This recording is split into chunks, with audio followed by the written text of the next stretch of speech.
இயேசுவை நாம் எங்கே காணலாம்? அவர் பேசுவதை எங்கே கேட்கலாம்?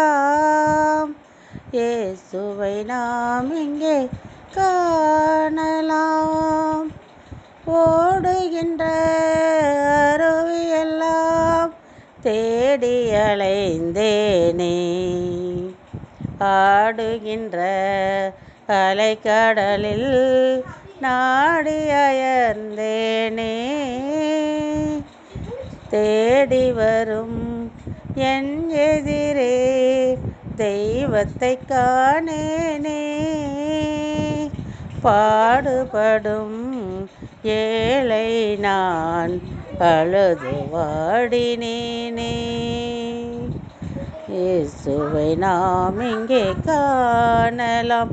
அவர் பேசுவதை எங்கே கேட்கலாம்? இயேசுவை நாம் எங்கே காணலாம்?